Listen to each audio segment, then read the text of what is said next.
All right. Hello, everyone. My name is Kayla Glaze. Thank you so much for tuning into the Dare to Dream podcast. It has been a minute since I've done a podcast episode. I think the last episode that I put out was in the summer of 2022, so last summer. Life just got really busy. A lot of things have happened, especially in my career with music since that last episode I put out. So I'm really excited because I'm going to talk about some of those things and just share a lot of my processes and successes and achievements and everything with you guys in some upcoming episodes. Really excited to get these episodes back up and going and to have some new people featured on here for you guys to listen to. And so, yeah, if you guys remember, the last episode that I put out was actually an episode where I featured my sister, Tori Nichols, which was really cool. We talked about Michael Jordan and just a lot of his story and journey and processes.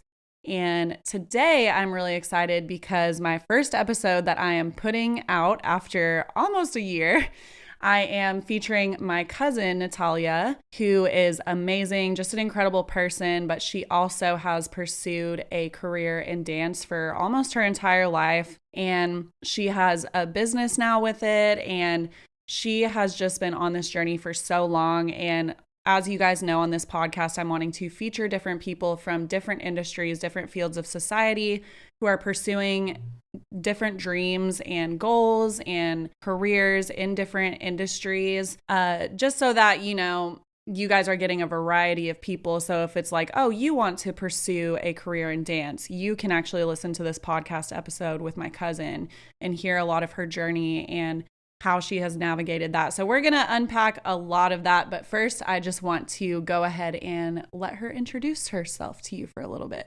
Awesome. Thanks so much for having me, Kayla.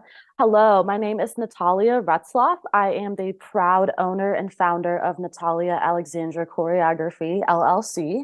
I believe I launched it in January of 2022, which has been a very time-consuming process, to say the least. I grew up dancing since I was 2.5, and I'm still obviously pursuing it in a very different angle than when I was younger.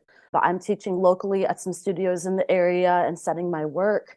I just closed my first full-length musical with Muskegon Civic Theater, which was a super cool opportunity for me as a 24-year-old in the industry. Definitely the first time that I got to actually sign a contract and be given a certain amount of money for my work, which was kind of bizarre because that has never happened before. I've gotten my checks, but having a commission that you earn from putting your work out was really cool. Yeah. A beautiful, beautiful organization in Muskegon. Just it opened the door and I got to meet so many amazing people from all different walks of life. So that was amazing. We just closed that, I think, May 7th. And now I am gearing up to go teach at Blue Lake Fine Arts Camp in the month of July, which I'm very excited about. So that's a little bit of what's going on currently. That's awesome. That is amazing. And there's definitely some things I want to get into, especially like launching your choreography company, things like that. Before we get into that, though, I would love to hear a little bit of your backstory, like as far as when you first were passionate about dance and decided this is something I really want to pursue. So tell us a little bit about that. Yeah, so fun fact, I was adopted from Russia when I was 8 months old by my beautiful mother. And That is I, crazy too, because I literally that's kind of nuts. remember, I remember when I met you for the first time and she brought you home as a baby. I I remember looking at the remember, pictures and you and Tori and Connor were all there. I Yes. think we were at the cottage actually in Michigan, but I remember, Really? yeah, I literally remember your mom bringing you in and it was like, oh my gosh, this is our new cousin and she was adopted from Russia. So anyway, sorry, that was a side No, note. you're good. You're good. I remember looking at the pictures and I'm like, wow, everyone actually was there. It's nuts to think about. Yeah. But yes, I was adopted at 8 months old from a town called Rybinsk it's a little bit outside of Moscow in Russia. And one of the reasons that I was put into dance in the first place is because when my mom took me to the doctor, they were like, she is severely underdeveloped muscularly. Because when you're in an orphanage in Russia, they don't have the people to come and make sure that you're developing correctly. And so one of the big Wow, I reasons didn't even know that that. Yeah, and that's so wild. I'm pretty sure a normal kid when they're born is supposed to be able to sit up, I think by at least 4 or 5 months. And I could not sit up as an 8-month old kid. And so they Wow. were like, she is severely underdeveloped muscularly. And so they were like, put her in dance, put her in gymnastics, put her in tumbling. And she did. I think the earliest class I took was gymboree. And it Yeah. just like, it taught me how to crawl and like do basic movements that kids should already know how to do by 8 months old to a year. Um, the first dance class I was put in, I was 2.5 years old. It was through Terry Matlock School of Dance, which I'm currently teaching there now. So that's kind of crazy that I came full circle and I started there and now I'm teaching so that's kind of cool. Um, and my entire family was there at the recital. I had fairy wings on and I literally ran around the stage in a circle for maybe 2 minutes and that was it. And they had to sit through the entire 2.5 hour performance for it. Oh my gosh. So that was the beginning of it. My mom moved me to a pre-professional ballet school and company named Young People's Ballet Theater when I was 5 years old. So it kind of all started when I was five. She wanted me to have a good foundation in ballet technique instead of just like competing and doing the competitive side. Yeah. So it was found. That's wild that you were that young I was too. very little, and the Yeah, older that's that I wild. get, the more I'm starting to realize, like, wow, I really have been doing this for like a very long time. Yeah. So yeah, so I was moved over to a very like prestigious company and ballet school when I was five. So I didn't realize the magnitude of what it was until I got older and started realizing like how deeply I actually wanted to pursue it for sure. But I joined the pre-professional company at 8 years old. I was put on point in my lovely point shoes that are torture devices when I was 10. And there's schools of thought on if that was too early or too late. But I owe a lot of like my foundation of my technique to Denise Pavla, who was the founder and owner of the school, a dear, dear friend, a dear sweet lady. She had over 30 years of community service through that organization to like the area that I grew up in. And Wow. so her and her husband have been just wonderful mentors. And so my training was received from her. I was trained under Jennifer Wiley from the time I was 10 up until the time I think I was like 16. And then she is still a very good mentor and friend to this day. Diane Cliff, Dan Thompson, I'm just trying not to forget anyone. Nick and Laura Schultz were former principal dancers at the Grand Rapids Ballet, which was really cool. So when they came in and took over as artistic directors, I got a lot of different experiences just because they were still currently in the industry and were bringing different things to the table. And then Yeah. my dear friend and mentor, Heather Liskowitz, who is in Grand Rapids still. So that's a little bit of my growing up training and the people that invested into my education. And then so I was put on point at age 10, and then I started performing full-length roles in ballets when I was 13, which is very Wow. young. And a full-length ballet, I mean, is at least an hour and a half. And so having to go every day after school from like at least like 4 to 9 every single night on top of like, Jeez, that's a your lot. rigorous, training schedule at school. You go, Yeah. you wake up at 6, you come home at 3. I had like an hour to get over there. And then Saturdays was an all day thing. So I think we started at like 10 and rehearsals went until like 5 p.m. So we were there like all day. That is crazy at So it such a young was age. it was a Yeah. lot, but I guess if I wouldn't have connected with it and if I didn't love it, I wouldn't have done it. It would have been a waste of time. Yeah. Well, that's something I was going to ask was because I know you said, originally it was recommended like, oh, this would be a great thing to put her in to help develop muscularly. So originally that seemed almost like a decision that maybe wasn't fully your decision. But then was it just as you got into it that you realized, oh, I actually really love this? When you actually started, or what was kind of like the point where you were like, oh, I really love this. Like, I think this is something I want to like stay in? I I can't really remember not liking it, which I guess Okay. is like the weird part. But Yeah. also I remember like I was never athletic. Like I could not play soccer, I could not play basketball. Like I couldn't even play kickball in middle school gym class. Like I Yeah. hated it. I couldn't Yeah. run laps. I could like it didn't hand-eye coordination just was not there. And Yeah. so I think like having a set class and having like the ritual of going to ballet class and like knowing what was coming, it just made sense for like my Yeah. mind and my body. Yeah. Um, And then as I got older, I kind of developed into like contemporary and modern and started breaking the form of that classical ballerina, the stereotypical thing that everyone thinks of when they think of a ballerina is like a pink Yeah. tutu and point shoes and their hair's in a bun. Yeah. And as I got older, I started to push that, I think, a little bit more. But I never remember not loving it, which is the weird part.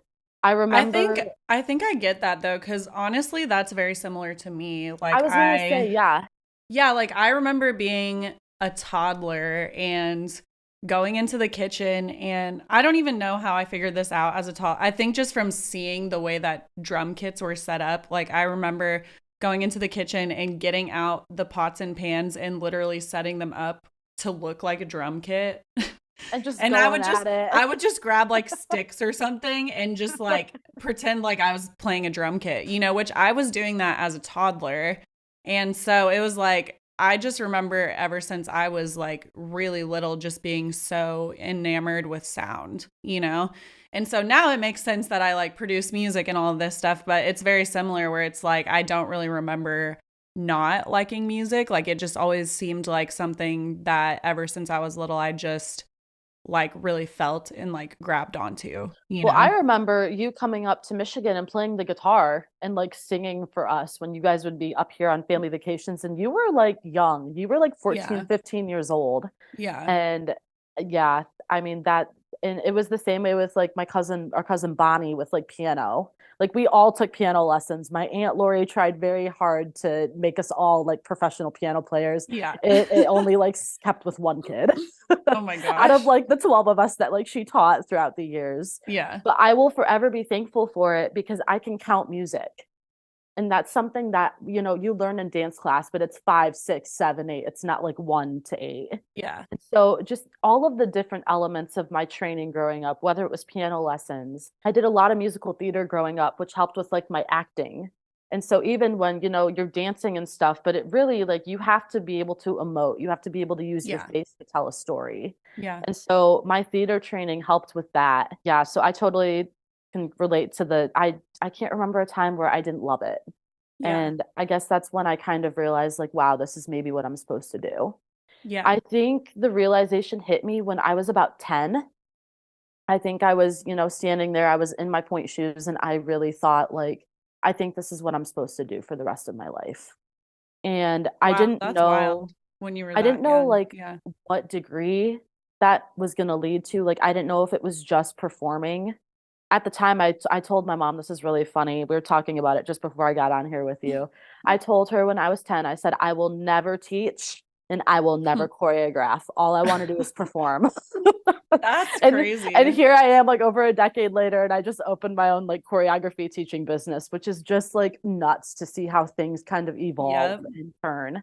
And I totally get that. she always laughed about it. She was like, you always told me growing up you never wanted to teach, and here you are and you're making a career out of it. And That's so so funny. it's kind of Well, bizarre. it's funny too because I mean, we talked about this a little bit, but I also was like, "Oh, I think I just want to like play live. Like that is like all I would want to do. Like if I could just play live and do like a world tour, that would be like my biggest dream, Right. And then but now it's like switched for me too in a sense where I'm like, "Oh, I actually am like it's interesting when it's like you end up doing it in a way you didn't really expect cuz like for me, I'm like, "Oh, I actually really love just writing and creating and producing from home and like having my stuff get pitched for TV and film placements. Like I love it because it feels like when I'm just at home creating, I get to use like all of my creativity. Oh, And absolutely. but it's funny because it's very similar where I was like, oh, I think I'm just gonna like play live. Like that's what I'm gonna do. And now I just basically play live as like a hobby. But yeah, it's just I ended up going in a direction I didn't totally expect, but that I found along the way I actually really love. So it's interesting that you had like a similar The same kind of a journey. mindset, yeah. Yeah. And And I didn't realize how much teaching and choreography went hand in hand. And I guess that yeah, was the thing because I entered, well, hold on, I'm going to backtrack a little bit. So 10 is kind of when the realization hit me that I really wanted to do something in the arts field. Okay. And I ended up going and training at Blue Lake on scholarship, which is ironic that I'm going back to teach. So that also came full circle, which is That's kind of cool. bizarre. Yeah, I that's had my cool. onboarding meeting the other day and they were like, wait, like you were a camper? And I was like, yeah, way back in like 2013, I was one of your kids. And they all laughed and they were like, that's really cool that you came back as faculty. Because I guess that Yeah. doesn't happen a lot. Yeah. So that came full circle. That was in 2013. And then when I was 16, I went to Charlotte Ballet in North Carolina and trained for 5 weeks with a professional dance company, which was super cool. That's really Um, cool. and I didn't meet, but I got to know the name of Dwight Roden, and he is a pivotal person in the dance industry. He like took the concept of like classical ballet and like broke it and remolded it and like created this entire new That's way of cool. moving called contemporary ballet. Okay. That's So cool. we learned his movement at Charlotte. I got to know his name. I got to know his company. And I went home and I remember every single faculty member that I had came up to me and they were like, "What happened to you over the summer? You were a new person." Wow. And so that's when like I knew that like the training really kicked in and that it like just broadened my horizons on just about everything in life. Yeah. And he is the reason that I entered a choreography competition later that year. I remember going into it thinking, okay, I have no idea how this is going to go. I've never set my work on anyone. It was like my first time doing it. And I remember I purposely picked kids in my studio that weren't like the favored ones. They were kind Yeah. of the ones that not overlooked. Like we were all treated very well. But like there were, as a teacher, now that I'm a teacher as well, it's hard not to pick favorite kids as you're teaching and you're starting to see like different parts of yourself and your students, Yeah. but they were the kids that weren't always picked. And I was like, I'm picking them. I'm going to do something Uh, with them. And a lot of that's them were my really amazing. good friends.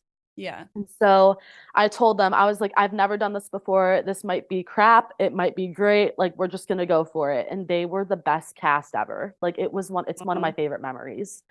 And I remember I came out of my AP psychology exam. My brain was like dead. And I got an email and it was like, congratulations, you have won like the student choreography competition. And I was 16. And wow. That's so cool. I was like, there's no way. Like this has to be a joke. I remember thinking like I'm dreaming, like this isn't real. And That's so cool. it was real. And my piece got to be performed at the Bauer Theater in Flint. And it was in front of like a group of the community. And I remember my mom and Nima, and then Rebecca Cole was there too, which was really cool that she Yeah. got to see it. And Yeah. they brought me out on stage, and I had just performed like a 12-minute long tango. And I was out of breath. My feet were like throbbing, and I had to talk in front of like 400 people.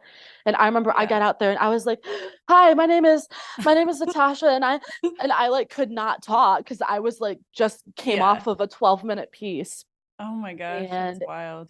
it got premiered, and that was the minute I remember my directors Nick and Laura from Grand Rapids Ballet pulled me aside and they were like, "You have a gift." They were like, "This can't be taught. You have a natural talent for it." And they said whether you make it as a performer or as a teacher or as a choreographer, they were like, "You have a passion and you have a natural ability to move people with your work." Wow. And That's cool. I mean, being told that at 17 years old, I was like, oh, I got this in the bag. Like, if Yeah. they're already Yeah. telling me this. And I don't know, the older that I got, the more that I did it, the more I started to realize, like, wow, like I have the ability to move people with my work. That's so And cool. it's one of the things, and it's probably the same when you write music, like you Yeah. are the mastermind behind the whole thing. Yeah. No one's telling you what to do. You get to make the decisions. You get to come up with the lyrics. You get to make the beat. And Yeah. so I'm sure we share that a lot, especially in the music industry for sure. It's definitely the more like creative side of it, where it's like, oh, you're not just being told what to perform, but you Yep. actually, which that's actually a huge reason why I never liked doing music classically. Like, Really? because, yeah, so I actually started when I was younger. My first instrument was violin. So I started out in orchestra. So I was like, in that position where it was like I was being told what to play all the time. Right. And at a certain point, I was like so bored with it. Like I was like, I want to like make up my own stuff, you know? And I didn't realize either, kind of like you were saying at like such a young age, I didn't realize like, oh, I think I actually have like this gift and ability to actually create music and like all this stuff, because I just didn't want to just be told what to play. I wanted to like be the person who was actually coming up with the song, you know?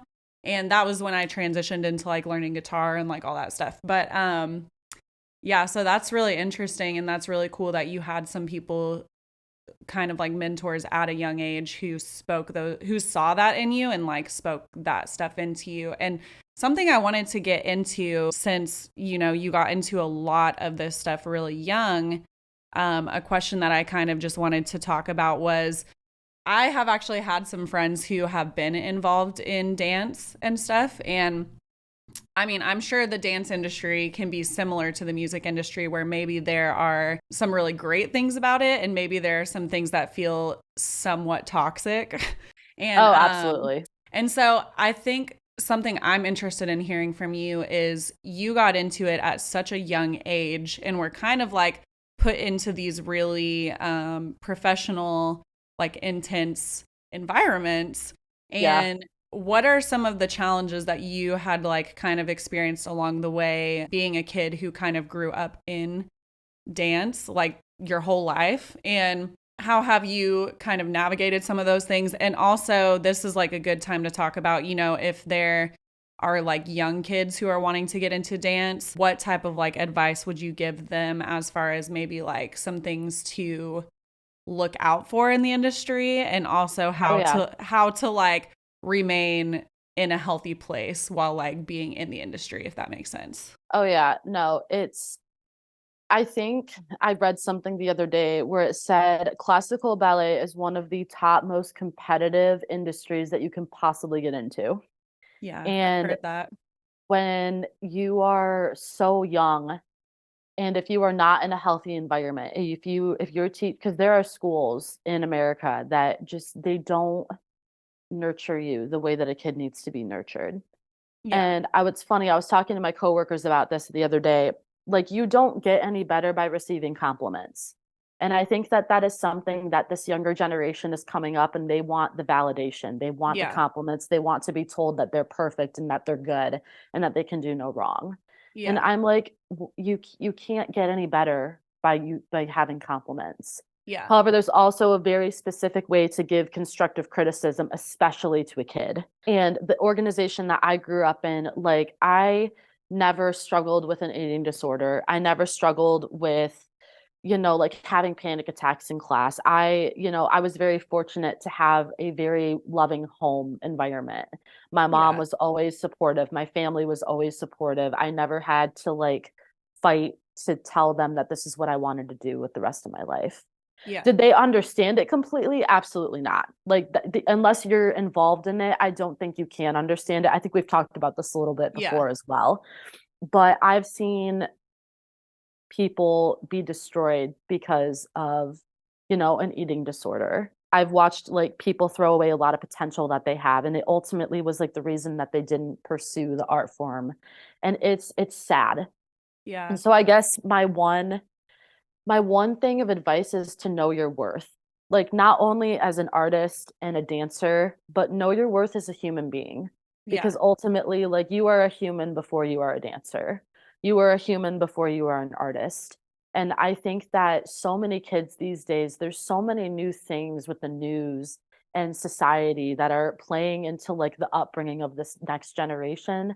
Yeah. And I think that I was a part of that, the last of the good. That sounds terrible, Yeah. but I think it's true. Where I knew my purpose. I knew that I had a purpose outside of dance, and I knew that like no matter what, like I was valued, I was loved, I was cherished. I had a good head on my shoulders. Yeah. And people that don't have that high self-esteem, or that don't know, they might not have the best home life. They might, be in a really bad relationship with a significant other. There's just so many outside factors to think about when you're doing something as competitive as the dance world. And Yeah. so I think just knowing your worth and having a good head on your shoulders for sure.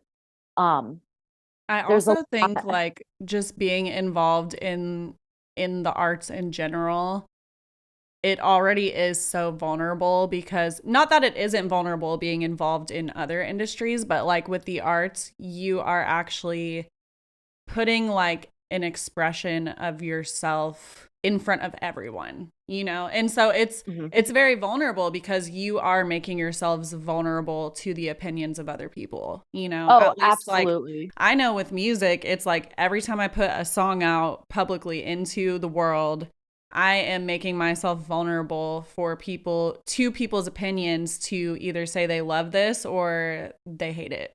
And And that is like hard, because it's something that literally you created from yourself. So it is a part of you in a lot of ways. So it's already so vulnerable being involved in the arts, because you have people who want to judge your creativity, who want to judge your art, and then you have people who don't take you seriously or view what you're doing as a hobby and not a career. And then you have people who try to tell you their preference and how they want you to do things, even, yeah.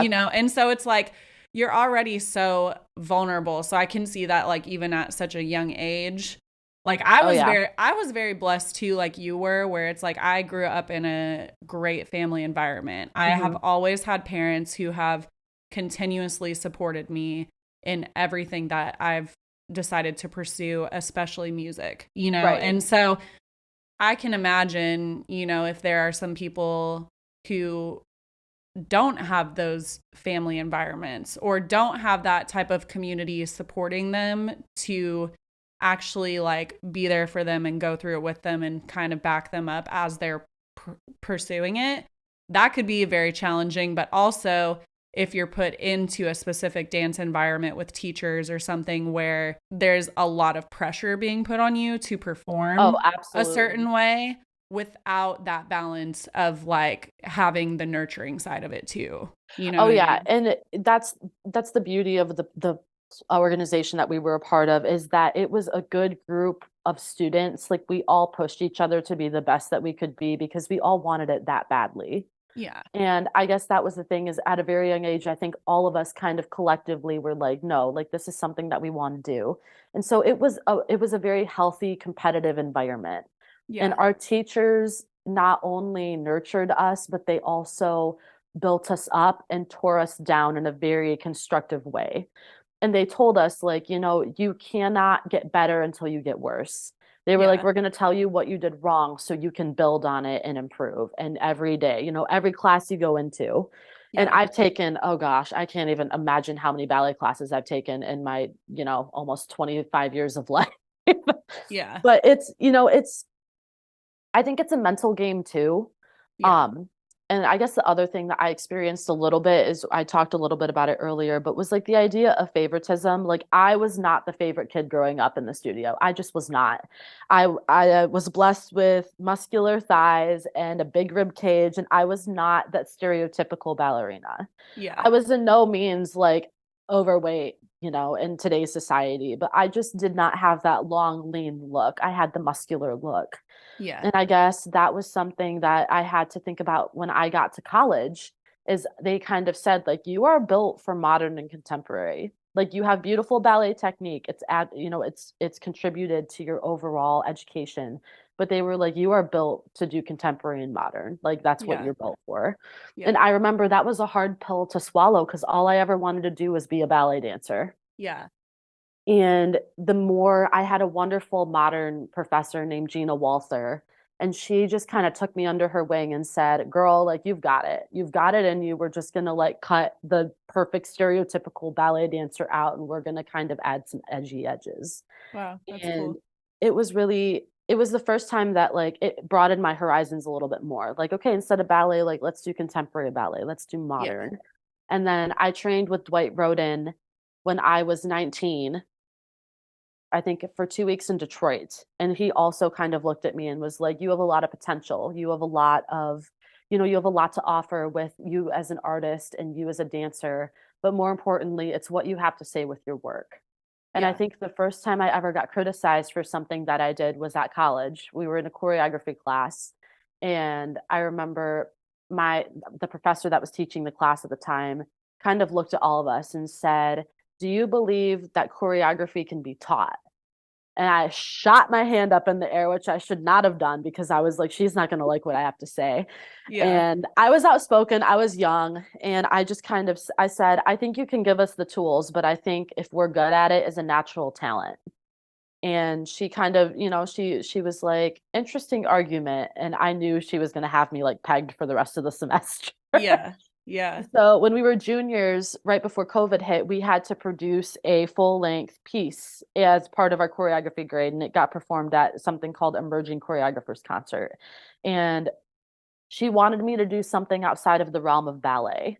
And I was purposefully not going to do it. I was like, "No, I'm going to fight you on this." And I did a contemporary abstracted version of Romeo and Juliet, Okay. which is really cool. I'll have to send it to you. It's all set to Yeah. Vivaldi music and then That's Moonlight cool. Sonata. And so it was, and I remember she kept on telling me, she's like, "You need to push the boundaries more. Like, this isn't enough. Like, you have to think outside of the box. Like, you're being very cookie cutter." And I remember she just watched like the dress rehearsal before opening night, and she kind of came up to me, and I knew I wasn't going to get an apology. But she kind of came up to me and she was like, "Natalia." And I was like, "Yes." Like, I thought she was going to like tell me that I failed the class or something. And Yeah. she said, "I really did not think that I was going to enjoy your piece." She said, "I had a very like pointed mind about it." She said, "I have never been so happy to be proven wrong." Wow. And so, like, coming from someone like that, I was like, wow. So I guess Yeah. that was the first time I experienced any kind of like pushback on something that I had created. And Yeah. having her be a member of our faculty, I was like, this is coming from someone who's been in the industry. Like, maybe I should listen to her. But I'm very happy that I didn't, because not only Yeah. did I prove it to myself that I was right, but I also proved it to her, whether she will Wow. ever That's admit it cool. or not. That's cool. But Yeah. And I think that's cool because that kind of goes back to what you were saying earlier about like knowing yourself and knowing your worth and not just being this person who like your worth is dictated by what other someone people else's say, opinion. someone else's opinion. Exactly. And I think that is such a huge and challenging thing to learn for anyone who's pursuing like a dream or a career in the arts, because I know for myself, I had to go through a process of figuring that out for myself where it was Oh, like, absolutely. okay, like even recently over the past few years, like when a few years ago when I first really jumped into the business side of the music industry, Mhm. you have these mentors and you have people telling you like this is how you should do things and all this stuff, and it was like for a minute there I kind of jumped into, oh, let me just like do all these types of songs because this is what people say I should be doing, or like this is what people say will work, and like Right. I kind of got caught up in that and wrapped up in it to where I hit a point where I was like, I don't even feel like what I'm writing right now even means anything to me, Mhm. and I'm like, kind of lost myself in it, where it was Oh, like, absolutely. okay, even if this is what like mentors and people who have been in the industry for years are saying, I have to stay true to myself and to what I feel passionate about creating and the sound that like I'm hearing to create and what feels like I come the most alive creating it, and Oh, that was absolutely.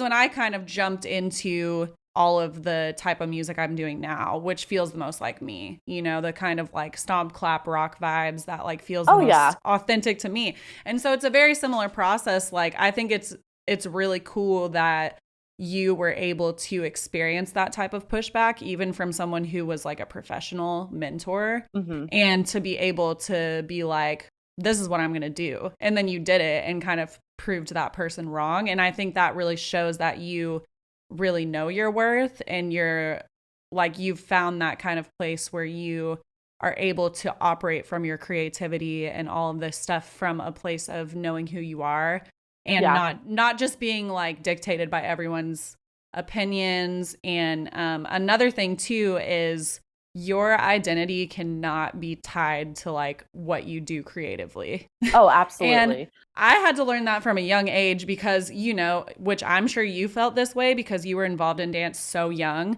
where it's Right. like people recognized that you were talented at something. And Yes. they would tell you, like, you're amazing, you're this, and give you these compliments from a young age. And as a young kid, you kind of like grasp onto those things and you're like, this is who I am, Yeah, And like, it yeah, implements into like you growing up. And I guess that yeah, was it does. and that's why like if you look at so many amazing artists, especially in the music industry, Yeah, that like they peaked at like 16, 17, 18. yeah. And then like, they got involved in drugs or they did, something because their identity was found solely in It screws their people up. career. Yeah. It's terrible. And If you're like, not able to like detach your identity from your creativity and what you do, where it's like, oh, what I do is who I am. And it's like, right. no, that's actually not true. Like what you do, it's a part of you and a lot of it's an expression of you, but it doesn't actually define who you are as a person. And No. so when you were saying earlier, like, I knew my purpose outside of dance, I think that is such a big thing that like people who might be listening to this, like, I don't know if you want to like just dive into that more because I think that is like Yeah. such a huge thing that can save a lot of people Oh from my gosh. like going down a horrible road in the arts. Oh, absolutely. And like it crosses over because like it's such a creative industry. Like you obviously understand that. I can understand that. And like even people that are like acting majors, like you Yeah. can't you have to be, I guess, authentic. That's the word I'm looking for. Is just be authentic to who you are. And I Yeah. remember I think I can't remember who told me this, but one of my mentors looked at me and they said, there is only one you, and that's the you that I want to see. Yeah. Because in the ballet world, you're in a leotard and tights. You can see every inch of your body. Your hair is pulled up. You can see, if you gained an extra pound last week. You can, and you're sitting there in a room with 16 other girls who look just like you, Yeah. and you are expected to perform at your peak every single day. And I guess that was the other thing is like you as human beings, we're not perfect. I am not Yeah. perfect. I am so far from it. And I guess being able to give myself that grace. Like if I was having an off day, I would be in the back corner. And I think like my teachers all kind of knew, like, okay, she's just having a day. Like we're gonna let her have her day and we're not gonna go over by her because like I would probably cry. And Yeah. it's one of those things where you have to give yourself so much grace. And I think that's in all areas of life. Like when you fall, like you have to have the people around you to help pick you back up and to keep walking Mm-hmm. forward. Because like, there's so many times where like if you stumble and you fall and you're what is my reason to get up? And I guess that was like a big thing of me growing up is like I knew my end goal. I always had goals for myself. Like Charlotte Ballet was a big one. So when I got to Charlotte Ballet, I always told myself, okay, well, like, what do I want to do next? And Yeah. so I think having a plan to try to Yeah. have small goals, small attainable goals. Yeah. If I looked at my mom and said, I want to be a choreographer on Broadway and it's going to happen tomorrow, she would have been like, no. Yeah. Yeah. Um, and I think I was telling you, choreographing a full length musical had been on my bucket list for like a really long time. And so when Yeah. I got that opportunity in February, I was like, oh my gosh, of course I want to do it. It was Cinderella. Like every kid wants to be a part of Cinderella. And so just having those small goals and being able to be proud of your accomplishments and like see your growth. And Yeah. not only as an artist and as a dancer and as a musician, but also as a human being. Like Yeah. my mom always tells me, like, you will never be done growing. You will never be done learning. And I Yeah. think your mom told me the same thing. I called her not too long ago. I needed some words from Aunt Katie. Yeah. Um, and they always say, like, you have so many people at your disposal who will pour into your life and who love you and who care about you. And so Yeah. I think finding the validation outside of what you're passionate about, like people, like your family is always going to be there. Yeah. And so I think having a relationship with your family, having a relationship with your friends, having an outlet outside of dance. So, Yeah. like, I love to do theater. I loved to mess around on the guitar. I am in no means a musician, but I do know my bar chords. So, just Hey, there you go. having Those are bar chords are hard. bar chords are really hard. I'm like, I'm impressed you know some bar chords because those are hard. I know some piano stuff. And so just having different ways. I love to read, I love to write. And like when I started my blog, I think that was a huge outlet for me as well, Yeah. just because I could kind of process the trials that I was going through at the time. Because Yeah. like the arts is not only competitive, but it's also very, it's collaborative Okay. as well as Yeah. competitive. But a Yeah. lot of people don't, they become like control freaks and they start stifling you as an Yeah. artist, and then Yeah. you have to like process how you're dealing with that. And so I guess that's another thing that I also kind of went through is having, being told no, having opportunities taken away from me, Yeah. like just having like people that are narcissists and want everything done a certain way. I'm like, why are you involved in the arts if you're not willing to collaborate? Like that Yeah. just never made sense to me. Yeah. um but yeah, so I think just having an outlet outside of what you're passionate about. So whether, it could be knitting, it could be sewing, it can be, Yeah. whatever you want it to be, cooking. A lot of people in the arts love to cook, which I think Yeah. is really funny because I think it's a very human part of being a human. You have to cook to feed yourself. And so it kind of Yeah. just takes you away from like your work and puts you in a very human position. And then just having good Yeah. relationships that you can like talk and, Yeah. talk about the trials that you went through.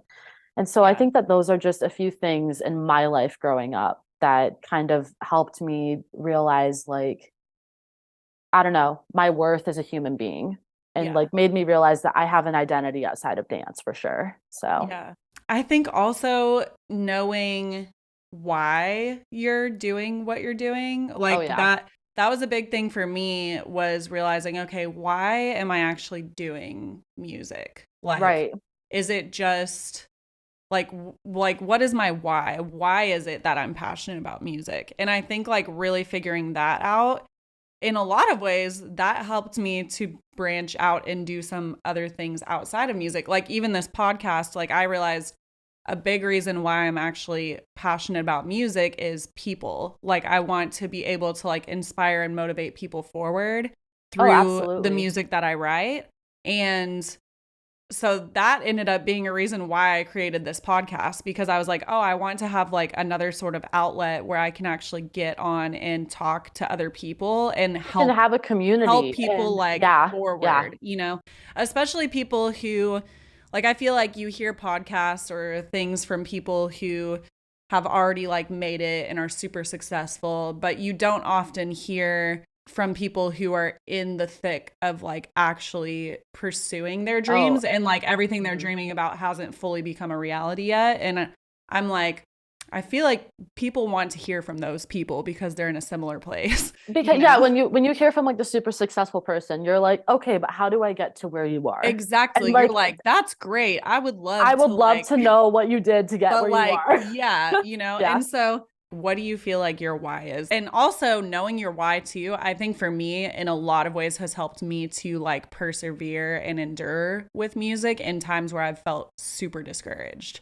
Oh yeah. Oh and yeah. because it's beyond you. It's not for me, it's like my why is so much bigger than me that it's helped me to like push through when I felt like really discouraged or really defeated. And so for you, like you've been involved in dance for so long, I'm sure you have experienced some challenges where you have probably felt that way at times. And like, what do you feel like is your why and what has kind of helped you to like move forward, even when you've experienced those things? I think I think it's changed from like the time that I started to where I'm at now. And I don't know if you can experience the same thing a little bit because at first I think I wanted to, it's changed a little bit. When I was very young, when I was just started to do choreography, I really wanted people to like my work. Like you want the validation, you want people to like be like, Yeah. wow, that's amazing. Like, how can you do that? And the older that I get and the more that I'm starting to be vulnerable and put like the deepest, innermost thoughts out for people to look at and view, I'm Yeah. starting to realize like all I want to do is make them think differently than when they entered that theater. Like think differently about life than before they watched that video. I want to Yeah. make their brain turn a little bit. I want to, and I pull a lot of my inspiration is from real life events that have impacted my personal life, that have impacted my professional life. Um, And that's like the authentic part of it, the originality of the whole thing is like, I just, whether it's happy, I want you to be happy. I want you to be heartbroken. I want you to cry. Like, I want to take you on a roller coaster of like emotions. Yeah. And I guess, being a songwriter is kind of the same thing. It's funny, Taylor Swift just dropped her like new edition of like her Midnights album, and there was this song about loneliness, and I listened to it last night and I like cried. And like that's the kind of stuff that like I want to be able to do to people is like make them Yeah. feel something and Hmm. make them connect. Um, Yeah. and just make them like approach life in a different way than before they entered that theater, I think. Yeah. And then so that's kind of my choreography. I like to make people think differently and kind of turn things on their head and make them Yeah. look at things from a different perspective. As a teacher, I think I have a very unique ability to pull out a lot of potential in kids that haven't quite peaked yet. Okay. And because I was one of those kids, and so I know like what to look for, and I can pick it out in all of my students. And you know when to push them, and you know when to hold back, and you know when they need encouragement. Like, and I wish that I had someone there for me when I was that age. And so I told my really good friend, I just wrote a recommendation letter for one of my students to go to Blue Lake with me on a scholarship. And I was like, if that's the least I can do to invest in her education and to save her parents a few $100, like Yeah. I'm going to do it. And Yeah. so just being able to be that mentor and that friend for a lot of this new generation that's coming up, I think is definitely another reason why. Like, I love making connections with people. I love building relationships. I love watching them grow. As a Yeah. teacher, I think it's really cool to watch them at the beginning of the year and watch them at the end of the year and see how Yeah. far that they've come. Yeah. And I tell all of my students, I'm like, I'm not perfect. I don't know everything. Like, what I'm teaching you is coming from my education, from my experience, and the things that I've learned. But like, I will never stop wanting to grow and be a better Yeah. teacher. And Yeah. there's a lot of people in the industry that like think that they've accomplished it and that there is nothing else that they can learn. And I just think that's such a close-minded way of thinking about Yeah. things. And I'm sure you can experience Oh that yeah. too. You have to be very intentional about keeping that mindset. Yeah. Especially when you do start getting opportunities. Like I'm sure with you, you're like, oh, I just did this like Cinderella. Like you get opportunities. You have to stay very intentional about being a student and still being like, how do I continue to get better and grow in my craft? Because Hmm. especially when you start to have people around you who are like, wow, you're so talented and you're so skilled and you're a professional and all these things. It's like you have to really stay You have to intentional be about humble. you have to stay humble. And I think sometimes I'm kind of that way to a fault, to be honest. Yeah. like to where sometimes I haven't really even acknowledged the fact that I'm like a professional because I'm like, there's people who are better than me. I can be better. Like I can get better. And like almost to a fault to where people are like, oh, you're like a professional producer. I'm like, no, I'm not. But then I'm like, Like I I kind of am. am. Yeah. And It's like well, and I that's, am, but well, like no, I and also you, don't ever want to get into like an entitled mindset. You know what I mean? no, but like So, those are the best artists. And I think another thing, the director of Cinderella kind of looked at me and she was like, what did she tell me? I wish I could put it in her words. She kind of looked at me and said, like, you need to be proud of where you're at right now. You need to acknowledge the yeah. accomplishments and you need to keep pursuing your goals. And Yeah. so I think because that was the first time they were, I remember walking into Tech Week and there was a whole bunch of like middle-aged guys and they were looking at me like, who in the world are you and what are you doing here? And we're in Yeah. this big, beautiful theater. Everything just became a lot more real. They're doing sets and props and all this stuff. And the head of the technical crew came up to me and he was like, so who are you? And I was like, oh, I'm Natalia Retzloff. I'm the choreographer. And he was like, okay, where are you from? And I was like, Flint, Michigan. And he was like, and how old are you? Like, he's like, this girl's got no idea what she's doing. Yeah. And I remember like I was very, very respectful. And I remember they watched the first like technical run through of it.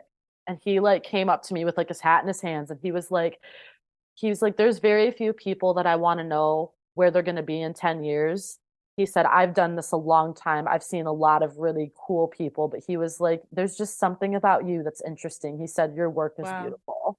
And Wow. so, That's like, so having cool. kind of people to start realizing that. And, Yeah. for me, I mean, it's nice because I do get the validation and I've been waiting for the appreciation for so long. I've worked so hard. But at the same time, I'm rewatching the video and I'm like, maybe I would have done that a little bit differently. Like, maybe I would Yeah. have done this.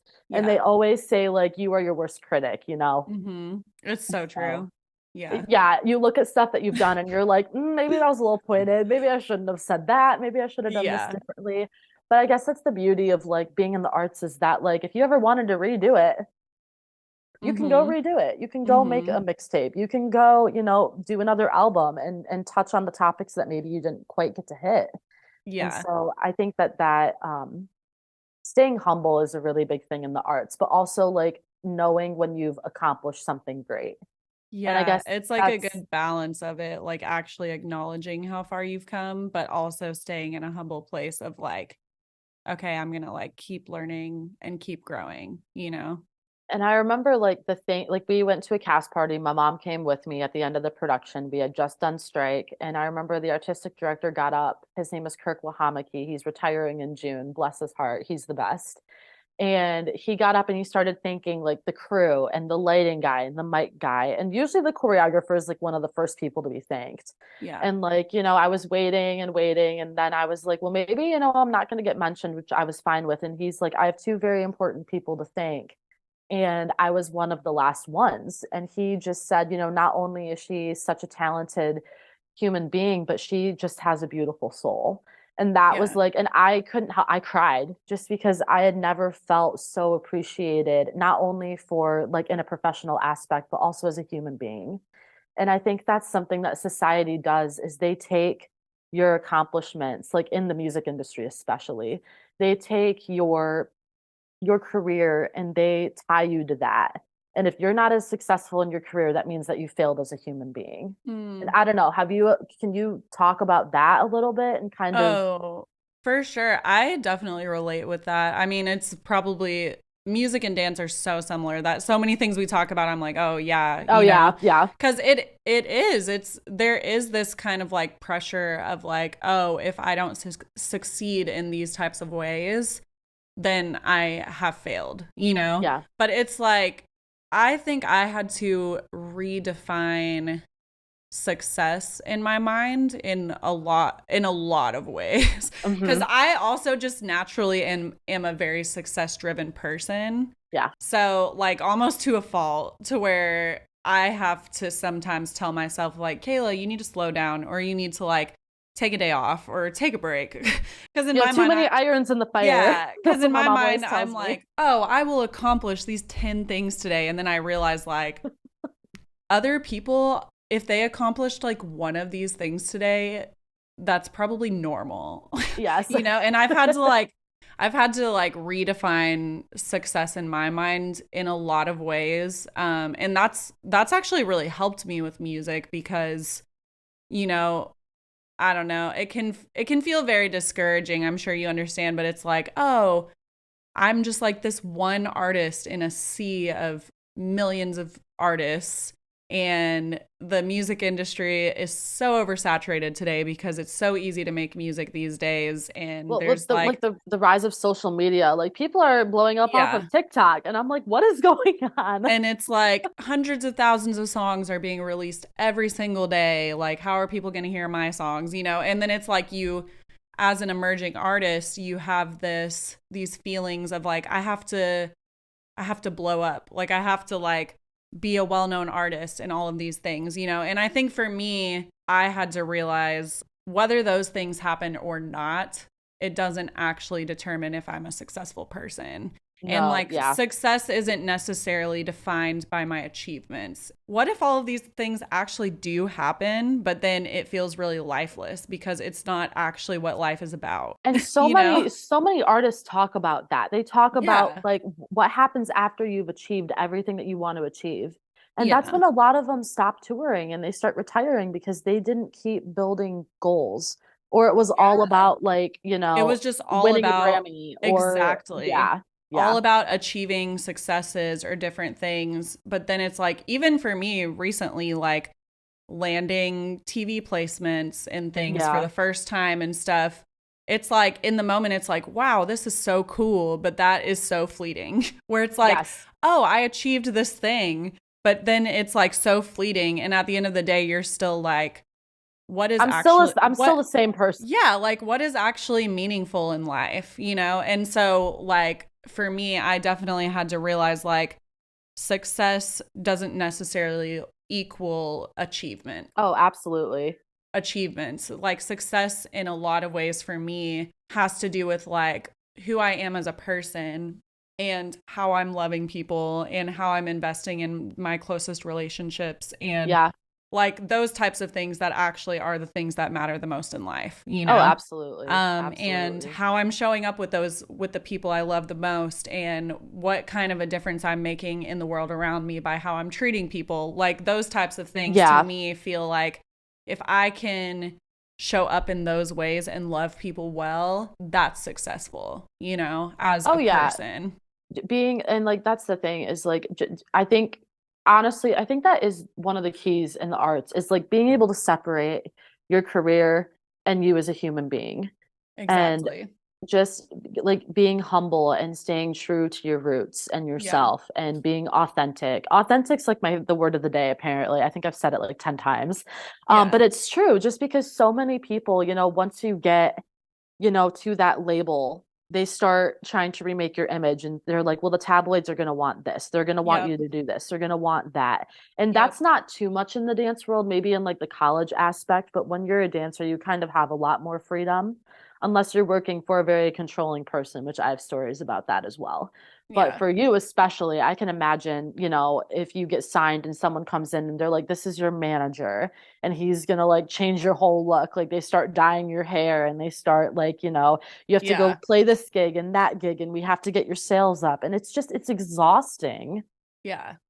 And It's yeah, it's pretty crazy. You have to be, well, even as like a dancer too, I'm sure, you know, as a performer, I mean, I know you are more on like the choreography side now, but like as a performer in general, there is this whole thing of like people putting that pressure on you to be a certain way, to yes. perform a certain way, to look a certain way, to be a certain age. You Yeah. know, it's like for me, I'm 32 now, and it's like I've heard so many stories of women or people in the music industry who have approached labels and labels like turn them down solely because of their age.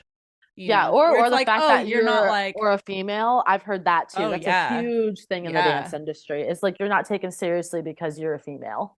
Really, that's interesting because I was actually going to ask you that question earlier, but I was like, I don't know if this is as like big of a thing in the dance industry as it No, is it in the is. music industry. But the music industry, it's Is it a a huge horrible thing? thing. Okay. Oh yeah. Oh I yeah. figured it was. I think it's just an arts thing in general. And here's the thing, I think it even stems from like just like the business aspect of the world. Like when you think of a person in leadership, you think of a man. And Yeah. that's just a very like stereotypical way of thinking.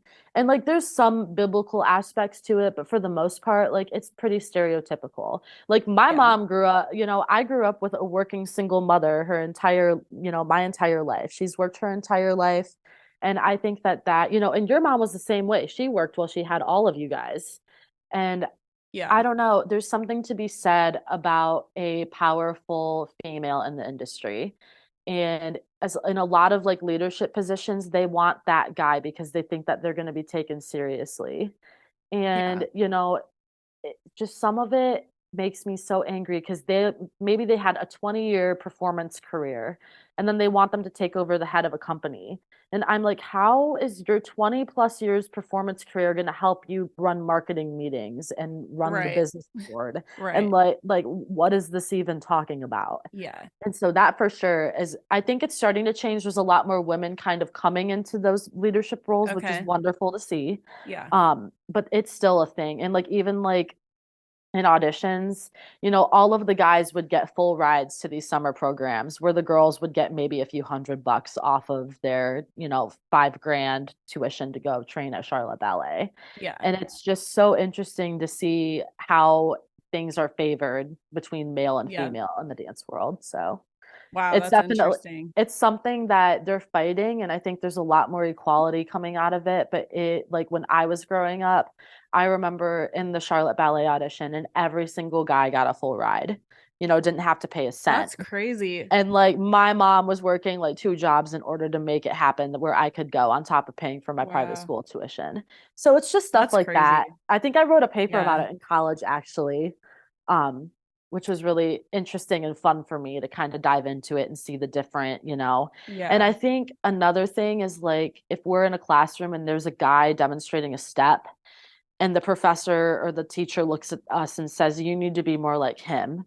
That made me upset. I was like, "What do you mean I need to be more like him? Like, is this not enough? Mm, Why are you telling us that we have to be more like him?" yeah. And so Dang. just stuff like that definitely, like, I think impacted my education growing up. And there was this Wow. kind of like rift between like, oh, well, he's a guy. He got in here based because he was a guy.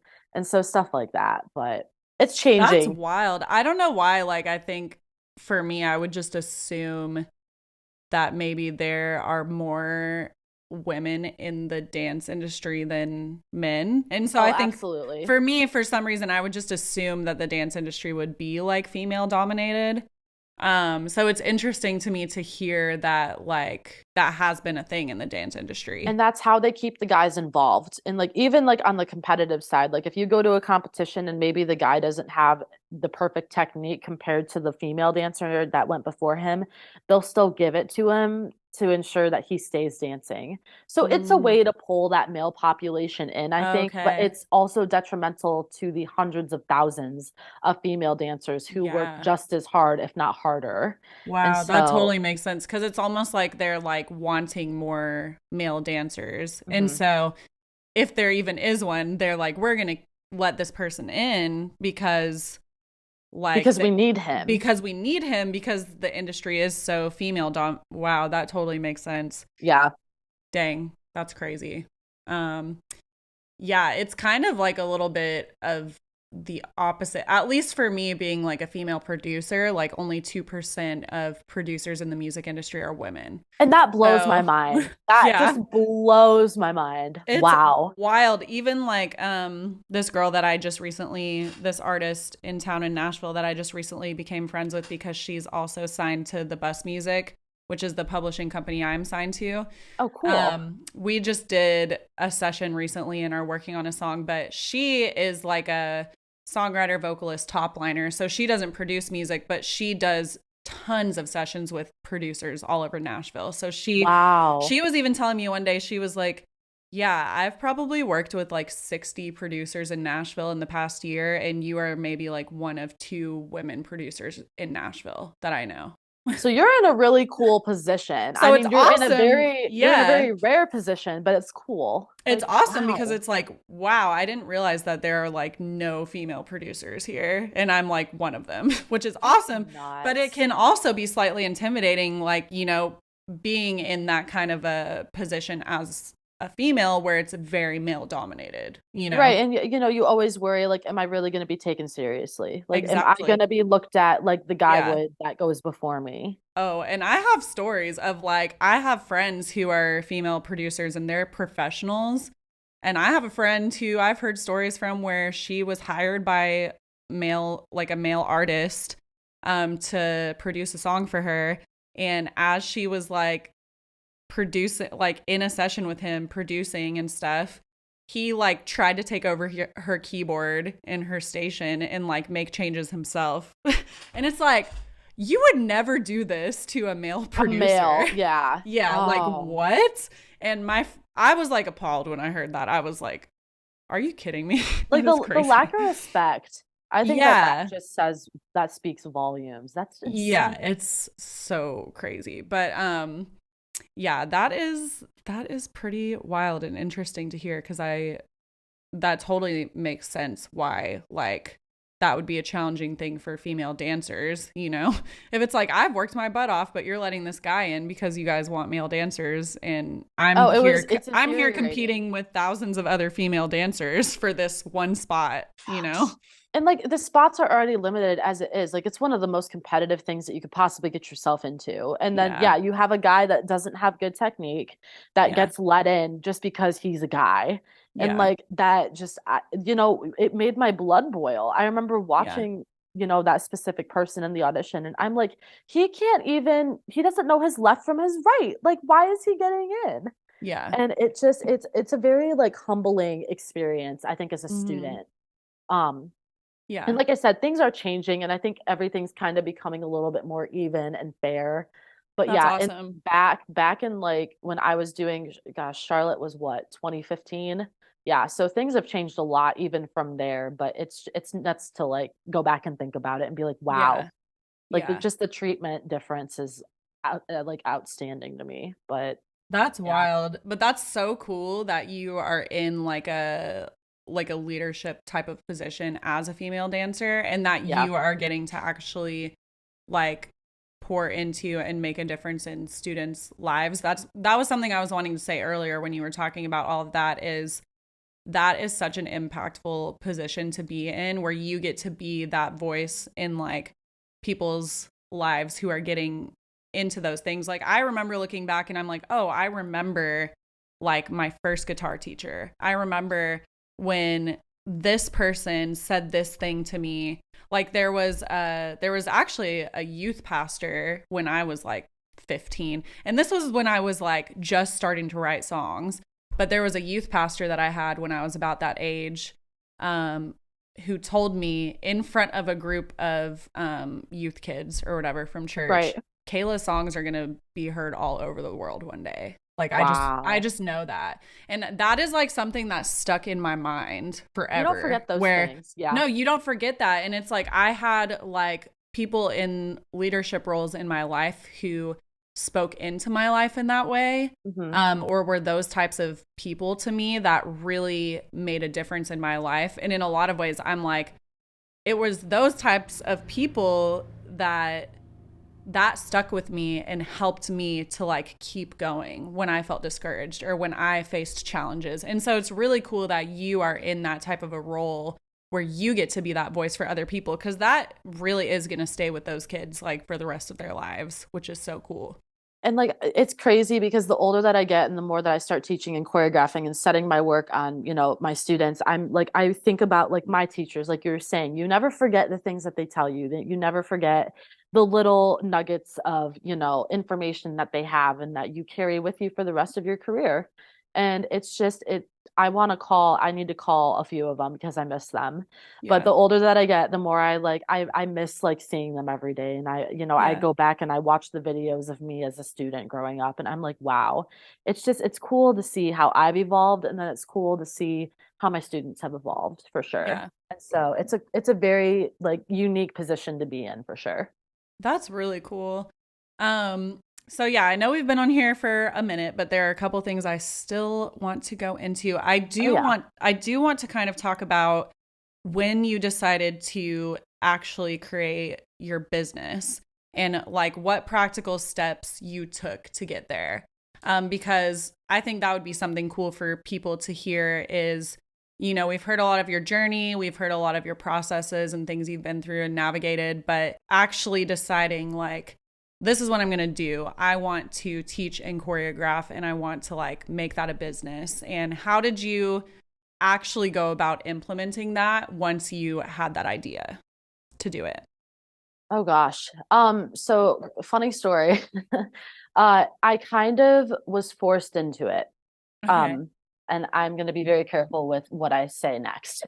Okay. But the company that I was working for at the time, the director was a very good friend of mine. Uh, from I think 2018 to around 2021. So we were very close. I was close with her family. I was very, very I was a big part of helping her company grow into what it is today. Okay. Um, and I started feeling a pushback from her And I started having opportunities taken away, and I started having to deal. It was basically like she tied my hands behind my back and threw me into the water and was like, "You need to swim. You Oh, know, wow. I need you to do this, but I want you to do it this way. Mm. You don't have an artistic freedom. I want you to do it exactly how I want you to do it." Oh, wow. I'm sitting there and I'm like, why don't you do it then? Why are you using me to do something that you want done a very specific way? Yeah. And so stuff like that started happening, and I wanted to post videos of my work. And she was very adamant. She was like, you need to get an LLC before I let you do that. Mm. And I'm happy that she made me jump through the hoops that she did, but at the same time, it was annoying because no other professional in the industry has had to jump through these hoops that I Mm. have. Mm. Usually, you don't have to get an LLC. You don't need a photo release. You don't need all of these things. Yeah. But she, and like, whatever, she wanted to cover her end of things. But anyway, so I applied for my LLC. And it's really an easy process. You literally go to like the Michigan government or whatever state you live in, and limited liability company. And I filled out the paperwork and paid the $75 and I got my brand. And so Yeah. that was basically how that happened. Yeah. But then from there, I remember thinking about like a logo. And so I got into graphic design a little bit, and I made my NAC logo that is Oh, on you all made my it social. yourself. I That's did. I cool. did. I made it in Yeah. Canva, That's which was awesome. It's a cool logo. Thank you. I'd like to revamp it in a few years, but for now we'll keep it.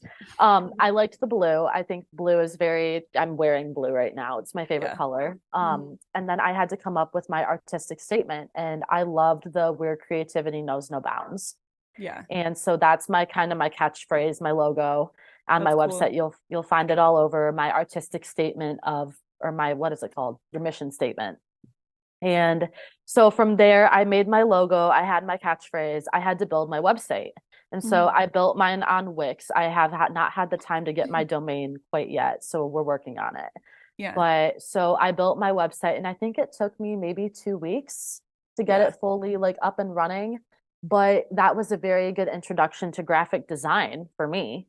I launched my Facebook page, I launched my YouTube, I launched my Instagram. It just all kind of like came together collectively. Yeah. Um, and so I guess I got it because I had to in order to promote myself as an artist and Yeah. as someone that was going to work outside of the company that I was working for. And even after I did everything, I jumped through all of her hoops. Made all of her regulations, I met them. She still didn't sign photo releases for her kids. So a lot of the work that I did for her, I can't even post, which Oh, is, wow. Because, yeah, I guess you would have to have releases from all of those, yeah. like all And of your so students and stuff in the videos, right? not all the time. I Yeah. she for her company, yes, that was what she Okay. wanted. And Yeah. so it was annoying because by her not signing the one that I needed, I can't post a lot of the work that I've done Oh, for wow. her. And Yeah. so it was kind of a slap in the face. It was kind of Mm. one of those things where it's like, I did everything that you wanted me to do, but I'm still not going to give you the power to grow your business. Hmm. And so, and it was a hard pill to swallow as a young, choreographer. I was like, what is the purpose of this? Like, what are you gaining by this? And Yeah. it was one of those things where I think it was a very manipulative environment. It was controlling. She wanted the credit, she wanted the control. Hmm. And I remember looking at my mom, and I was like, I can't do this. It's destroying my mental health. It's destroying who I am. I'm losing my spark. I'm losing like the reason that I want to do this. Just because I'd never been in such a closed-minded environment. I'd never experienced that as an artist. I'd always had the liberty to do what I wanted. I've always had the liberty to follow my dreams and to go with my artistic vision. And so having that dampened and having like my hands put behind my back and said, no, you are to be this way, I was like, I'm done. So Yeah. I did everything correctly. I got my LLC out of it. I guess that's the one good thing that came out of the mess. Yeah. Um, and so it's been fun to grow it by myself, to be Yeah. able to decide what I want to do, to be able to decide the market I want to go after, and just kind of grow my brand as an emerging artist. Yeah. And just having, the opportunities that have arisen out of it are immense. And I am truly, truly grateful for the experiences. I'm trying to think. Oh, and then my blog came along with it. So I started my blog when I launched my LLC. And that's been a really fun way for me to just write and do a different passion of mine and be able to share my experiences with like the public. Yeah. And so it's kind of come full circle. I'm still developing it. And then I also got into video editing. So one of my passion projects, Ave Maria, was released just over a week ago. And That's it's a cool. very, very cool project that I got to direct and film and choreograph, which is fun that I was able to be. I filmed it kind of like a music video, like a dance music video, I guess you would say. Nice. Yeah. And so that's been a lot of fun too. So just diving into different areas of, marketing, I guess, and like growing my business as a Yeah. female and as a LLC owner. But that's a That's little bit of cool. that backstory. So Yeah. And do you feel like getting out of that environment where it felt kind of controlling and stuff, like now that you're on the other side of that, do you feel like it's opened up for you, yeah, like being able to dream about your business in a way, in a bigger way, where it's like, oh, I want to like do these things and have it under my business, you know? I think it was a turning point for me, not only as a human being, because I was learning how to set boundaries. Mm-hmm. Um, and I was, there was a lot of outside influences that were impacting the situation as it was. But I think it made me realize, like, wow, I never want to be that person. Yeah. And I think it was just like a switch went off. And I was like, you know what? Even if I can't post the videos, I'll reset the piece. I'll do it again and I'll get Yeah. releases and I can, I'll Mm-hmm. make it better than what it was for her. And so I think it motivated me to really go after what I wanted in life and really Yeah. pursue what I was passionate about. And, it was one of those things where I really think that she wanted me to fail. Yeah. I had to sit there and be like any relationship that I would have had with her moving forward was completely vanished at that point because I Yeah. was like, you are making me jump through so many unnecessary hoops. And I was talking to my friends in the current performing arts industry, and they were like, I've never heard of anyone doing this to anyone. So like it was a weird situation where Yeah. That's jealous, wild. I think it was a jealousy thing. I think it was one of the things that you know, she had everything. And that's the part that didn't make sense to me. I was like, you literally have everything you could ever want. Like, why are you threatening me as a 24-year-old kid? Yeah. And I guess Well, that's the, and realistically, she probably wouldn't have really been able to do anything, but you were working for her, right? yeah, yeah, So it was like she had this leverage over you because you were working for her yeah, and her company. yep. And Yeah. so it was one of those moments that really drove me to, I think, be true to myself and to really explore, what I want to do with my life instead of working under someone. Yeah. And to this day, I have never had another issue with any other company quite like that. Mm-hmm. um, but it definitely shaped me as a human being and as a dancer and as an artist. So I'm Yeah. thankful because some of the harder times that you go through are what really makes the good times good. And so Yeah. when I got the opportunity from Cinderella, that was the first thing I asked him, like, can I post? Like, am I going to be sued if I post pictures? And they were like, no, like, this is your work. And Yeah. that's the kind of like response I was looking for is like, no, I did something for you. I'll give Muskegon Civic Theater credit, but I want to be able to post what I do. Like that's how I'm Yeah. making a livelihood. Yeah. And so I think just being in a new environment and having different people that poured into my life kind of really shifted the whole thing. And I Yeah. guess that's the first time I've really been able to talk about it because I was tied to the situation in a very different manner as well. So I've been really quiet about the whole thing. Yeah. But and I guess like someone once told me that moving on is the best revenge that you can give that person. And so I was like, I'm going to do the best I can do because it's what I love to do. I'm not Yeah. trying to prove a point or anything. It's just what I'm meant to do. So, Yeah.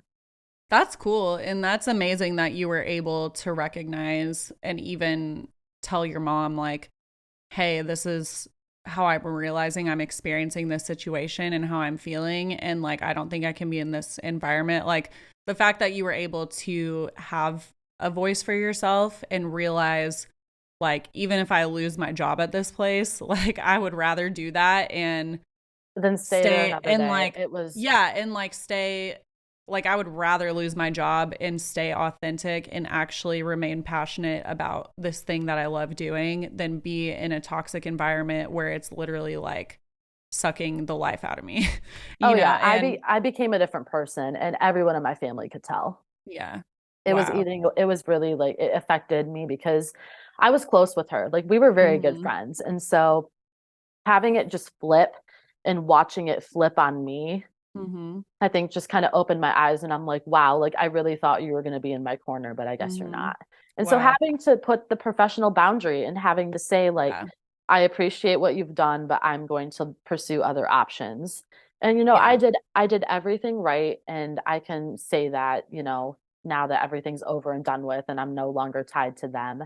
And like I wish them the best, but for myself, I was like I think my time has come to an end. Yeah. So I'm very That's thankful.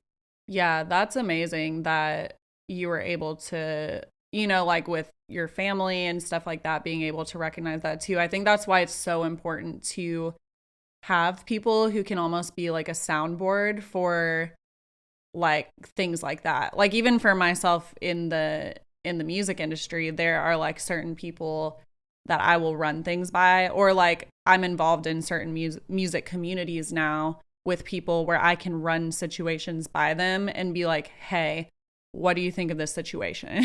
Right. Because there are people in the industry who try to manipulate people and take Oh advantage of yeah. people and are super toxic, and sometimes those people, especially if they're manipulative, it's very hard to know when you're interacting with them. But then when you run that by other people, They're like, it's that's like, not right. That's yeah, not normal.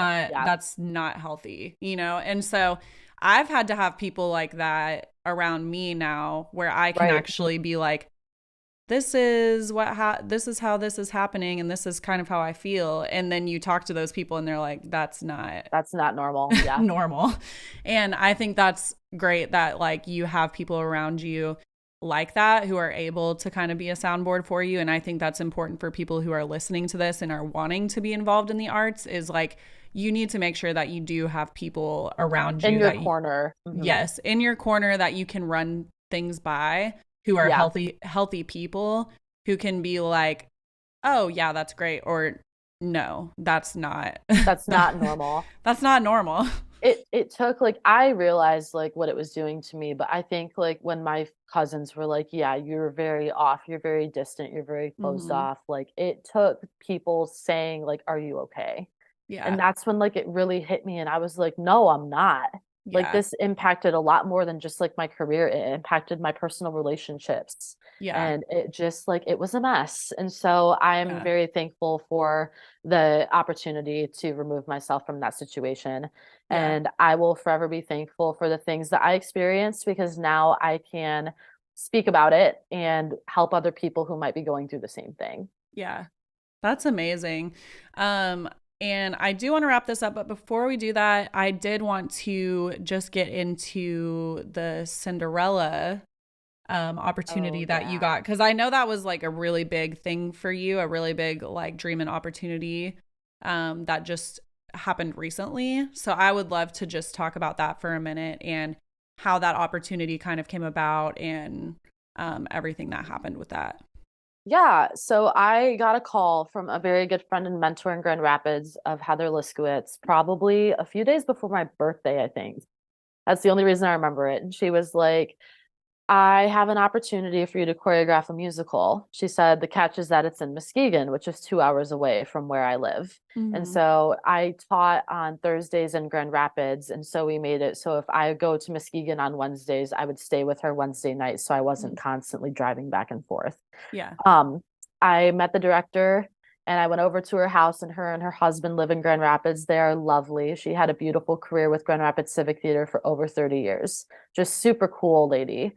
And she basically looked at me and said, "This is what I'm looking for. I hope you can accomplish it." And I went through the audition process. We casted it. And then rehearsals were every Wednesday until Tech Week, which I think was that first week of May.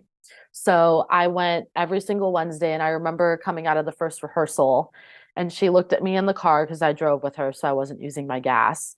And she looked at me and she said, "Heather told me you were good." she did not tell me you were this good. Hmm. And so that was like the first, like, okay, I'm doing an okay job. And I had Yeah. never really worked with like a cast of adults. I'd only ever worked with like kids. And I think the youngest one in our cast was 16. Yeah. And she told me when I started, she said, "You're only doing the ball scene. That's all you're going to be responsible for." She totally lied. It was the ball scene. It was the village scenes. It was, the chase through the woods. And it was wonderful. And before like I realized it, I had choreographed and directed over 50% of the musical itself. Wow. And so it was one of those moments where like she was giving me opportunities and I wasn't even realizing it because I loved it that much. Hmm. And so I remember walking into the theater and having that moment where I was like, wow, like this is really a big deal. And I remember opening night and sitting in the audience because I'd never been able to sit in the audience and watch like something that I've been a part of. Yeah. I'd always been in it or working backstage. Yeah. And so being able to sit and watch and listen to people laugh and listen to people clap and react to something that I had been a part of was like touching. I remember like I That's so cried the cool. first. Yeah. And my family Cool. came, my mom and Alex Rath and his lovely fiance, and then Sarah Cole, well, she's Sarah Odette now, and her lovely husband came to see it. And we were sitting in the audience all together, and she looked at me and she's like, "Aren't you supposed to be somewhere else?" And I said, "No, I get to sit in the audience and watch with you." And she like looked at her husband and she was like, "You don't realize this. We've been coming to these things for years, and she's always been backstage. Like she's never sat in the audience with us." Yeah. And so having Wow. them realize it too was really, really cool. And just it was a live orchestra, which I had never worked with before. And so that added a whole nother like elements of Broadway, vibes to the whole thing. And Yeah. just truly an amazing cast, an amazing organization, an amazing production team, artistic staff. And I was just honored to be brought on board. And That's so so cool. I'll have the reels and the pictures hopefully in the next few weeks, but I'm super excited. I'm going to post little snippets of it and it got a really good Yeah. review and I'm just so thankful for the experience. So, That's amazing. That's so cool. All right. So we are going to wrap this up. Right before we do, I just wanted to know, are there any like dreams and goals that you're thinking of right now that you're kind of working towards for the future? I I'd love to do a full-length ballet. I think that that's Okay. something that I've always wanted to do. I've been planning a full-length Snow White set to Offenbach for like the past 2.5 years. Just Yeah. looking for an opportunity to explore that a little bit more. And then probably I'd love to do a contemporary ballet to the music of BTS. I think that they're so That's cool. different. They've inspired a lot of my work in the contemporary, aspect of the dance world. And I think that they have such a unique sound and it would be able to bring a piece of like the Korean culture to America and kind of explore that a little bit. Yeah. And That's really cool. I think choreographing to a foreign language would also be interesting because I can't go off of the words because I can't speak Korean. So it would be like Yeah. I'd have to count the music. Yeah. And then possibly one day, I mean, open my own studio. I think that's kind of a lifelong goal. We'll explore that in the coming years for sure. But yeah, just being able to set my work and be able to share it with the community for sure. Just, yeah. Yeah. So. That's really cool. I love that. And I'm looking forward to like just continuing to see your journey, even if it's slightly from afar, but just to like see what you're going after and everything that's going to unfold for you. Cause I really do think you're just going to continue to build on everything that you've already been doing. And so I'm excited to just see what's going to continue to happen in your life. So, yeah, thank you so much for coming on this episode. I feel like we talked about so many things that are so valuable to people who are going to be listening to this, especially people who are wanting to really dive into the dance industry and pursue like dreams with dance or even a career with dance. I think there are so many things that you shared personally that people will be able to really take from this episode as they pursue those things. And so I really appreciate you for coming on and just being willing to like open yourself up and share a lot of your story and your journey and your background and the challenges and things you've walked through. So yeah, thank you so much for coming on. It's been amazing. Well, thank you so much for having me. And I want to hear more about your exciting career updates. I know we talked a little bit over Instagram about what's been happening with your life, but I've always kind of wanted to sit down and talk and compare exactly, what we both went through, even though it was slightly different. I think we went through a lot of the same things and we Yeah. we had the same backgrounds and the same kind of aspirations in life. And so being able to sit and talk to you in the music industry and then compare it to the dance world has been really enjoyable. So thank you so Yeah. much for having me. Yeah, it's been amazing having you on. I'm definitely going to list for anyone who's listening, if you would like to get in touch with Natalia or check out her dance stuff and her work.